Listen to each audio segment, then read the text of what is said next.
Hello and welcome back to another video. Today we're going to be taking a first look at an upcoming Chinese medium tank, premium Chinese medium tank, the DZT-159. And this tank is a first of its class, first of its type.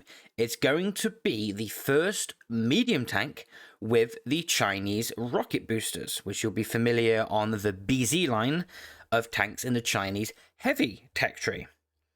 Well, what does that actually mean? Well, essentially, it's almost as if Wargaming called up NASA and went, have you got any spare rockets? And NASA went, yeah, why not?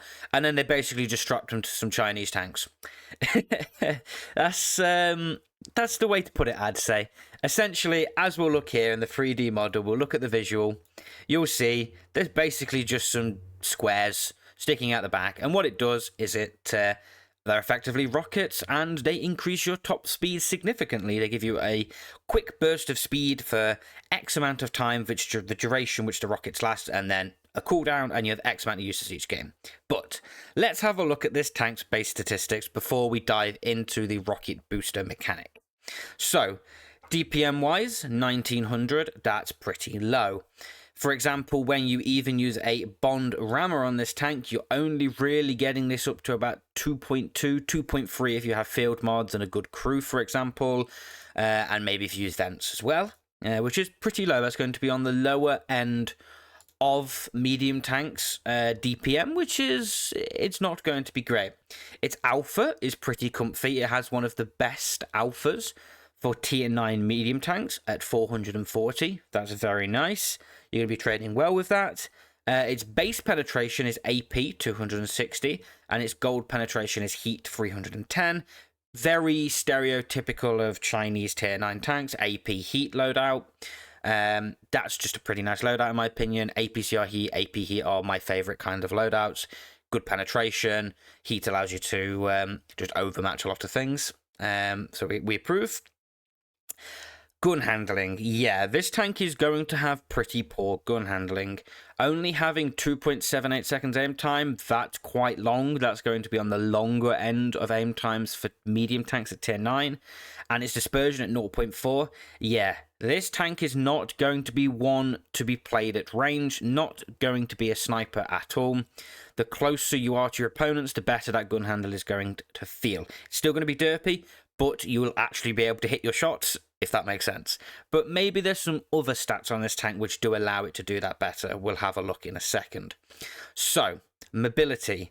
As I said, it has the rocket booster mechanic. So its base top speed, without a rocket booster, without a turbo, is 40. If you were to run, for example, a standard turbo in the slot, you can pull that up to 45. That is a lot better. 40 is quite slow, 45 is passable.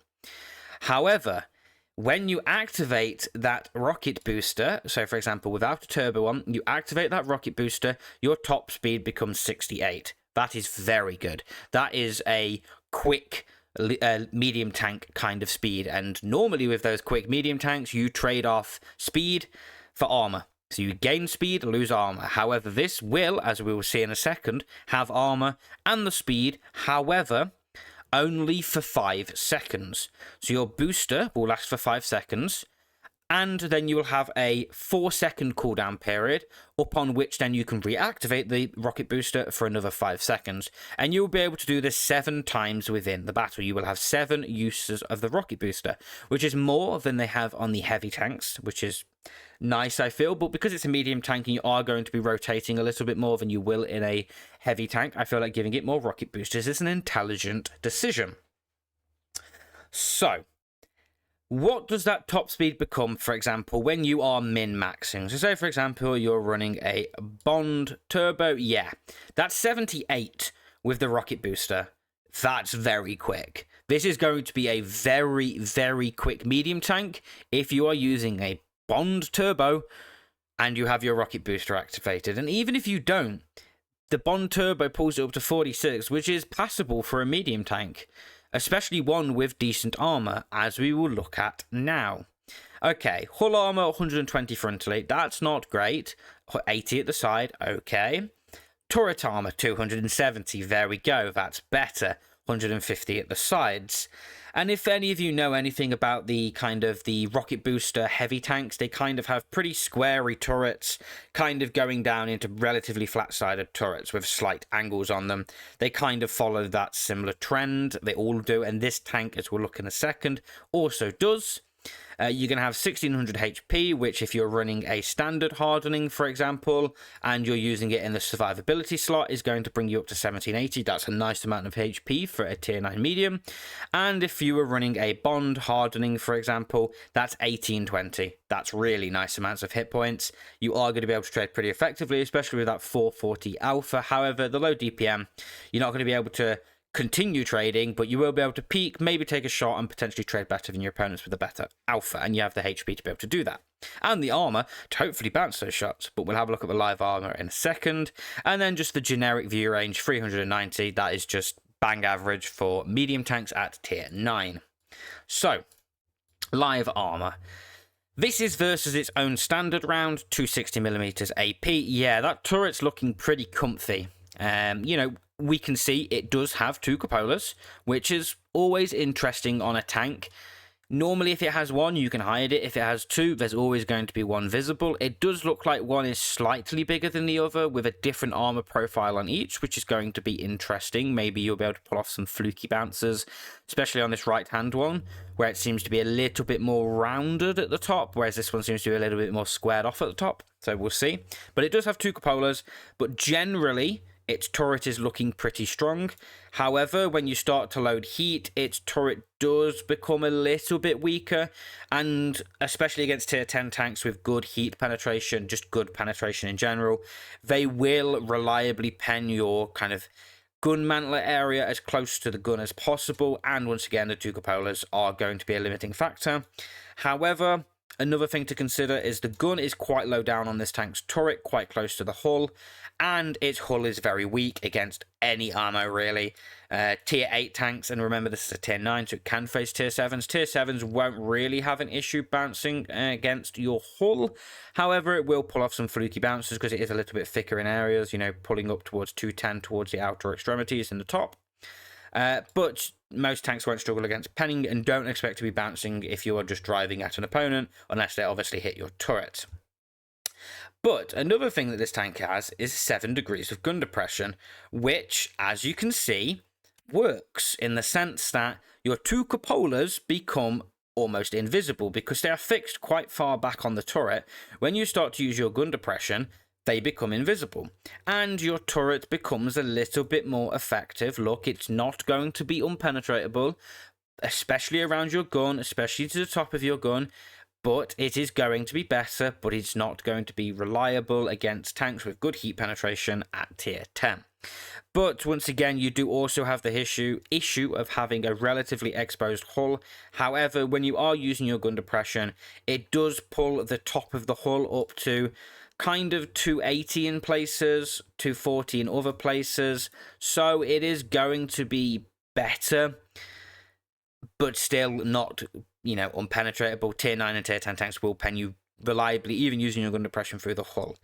Well, can this tank side scrape? Let's have a look at that. That's going to be something interesting, and kind of yes, kind of no. There is going to be a shot trap here, which is always interesting, and it does look like there's going to be a shot trap here. However, it's going to be only penetratable with AP reliably, because there seems to be some kind of spaced protection. But with heat, you know, it's still penetratable. And once again, remember, your turret is as wide as your tank here, so, you know, if you can see them with your gun, they can see this entire side of your turret, and if they have good heat penetration, they will pen you. And if they hit your cupola, once again, it's visible. No matter which side you're going to be side scraping, your cupola is going to be just as visible. So yeah, can kind of side scrape, but not reliably. Can kind of maybe peek out, bait a shot into its kind of angled side armor, this kind of like angled side, like shoulder almost, kind of like a shoulder blade, and then maybe put a shot in and trade better because you do have the 440 alpha. However, one thing that I'm going to do now quickly, which I think is actually quite important for this tank because it's the first of its class, is compare it to some tanks that are already in the game.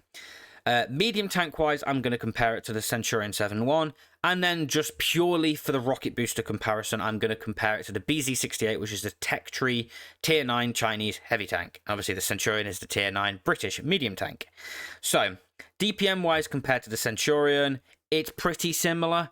100 either way, which is not terrible. So, the Cent is considered to have pretty good DPM. The DZT, it will be a little bit worse, but it's not going to be horrendous. As I said, kind of average, really.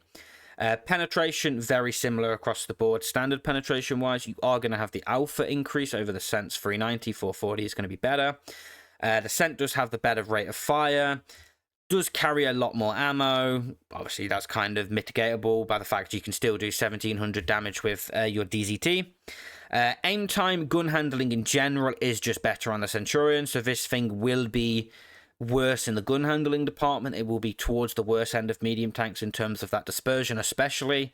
Gun depression, the Centurion is better, 10 degrees compared to 7. Speed, the Centurion is better. You can kind of see where we're going here. The Centurion is just going to have better speed, faster, better ground resistances, better terrain resistances, better power to weight ratio. Yeah. However, the thing which I want to compare is the DZT with its rocket booster compared to the BZ-68 and its rocket booster. So, the BZ-68, when it's using its rocket booster, only gets up to 45. That's a significant increase for the BZ from its stock level, which I believe off the top of my head is 30. So it adds a whole 15 kilometers an hour to its top speed, which is a significant increase. However, for the DZT, pilling it up to 68 is really good. This is going to be probably the most effective and the best rocket booster tank in terms of its rocket booster's efficiency. 68, with the armor that it's carrying, is going to, you're going to be able to keep up with the Leo 1s. Leo 1s have no armor. You're going to be able to keep up with them and have armor. But remember, it's only going to be for 5 seconds, so a 4-second cooldown, and you only are going to have 7 uses. So it's not like you're going to always be as quick, but for short periods of time, you will be. And for another good thing that the rocket boosters are really useful for, in my opinion, is crossing gaps where potentially you would be exposed for a significantly more amount of time if you were driving normally. But if you rocket boost across, you get that significant increase in acceleration initially, and you then maintain the 68, which is good. So you can cross gaps, and you can sometimes cross them a lot quicker than opponents expect someone to be there. So in terms of its speed and its rocket booster, it's going to, I feel, be the most efficient rocket booster on a tank that we currently have in the game. Obviously, armor-wise, it's actually going to also be pretty similar to the BZ-68, but armor-wise, it's going to be different to the Centurion 7.1, but it will also have some of the similar issues to the Centurion 7.1, with the Centurion 7.1 also being able to be penned in the turret cheeks. The DZT will also face a similar issue. And then just the generic stuff, it's going to have better camo, interestingly, than the Centurion 7.1, considering it looks like quite a big tank, but the Cent is quite a tall tank, so British tanks, other than the light tanks like the Manticore, generally don't have the best camo ratings. So yeah, it's going to have decent-ish camo rating, but it's going to have worse view range, with the Cent having 410, which is really good, and the DZT only having 390, so you will struggle to get up to full view range in the DZT. So, what do I think about this tank? Well, overall, I think it's going to be pretty good. It's not going to be overpowered. It's not going to be terrible. In my opinion, it's going to kind of fit into that comfy range of being good in the right hands, very situational, but it will still be able to perform in the worst matchups against tier 10 tanks. It will not struggle. This tank is looking very loot box-esque. It's going to, in my opinion, and I feel like we'll be seeing this tank very soon in loot boxes, whether it be the Halloween loot boxes coming towards the middle to the end of September, or Christmas or beyond. I feel like this tank is kind of statistically set up, and with its gimmick of being the first Chinese rocket booster medium tank, of being a loot box tank. Would I gamble for it? I don't know. We'll have to see. Remember, all of these stats are subject to change because it is still on the Supertest, but I feel like we're going to probably be seeing this tank in a loot box sometime soon. So, do let me know down in the comments what you think about this tank. Are you looking forward to it? Maybe let's speculate about having a future Chinese medium tank tech tree. That would be interesting, I guess. But yeah, do let me know what you think about this tank down in the comments. And if you did enjoy this video, don't forget to like and subscribe and check out the other 2 videos which will be on the screen now. And I'll see you very soon. Bye.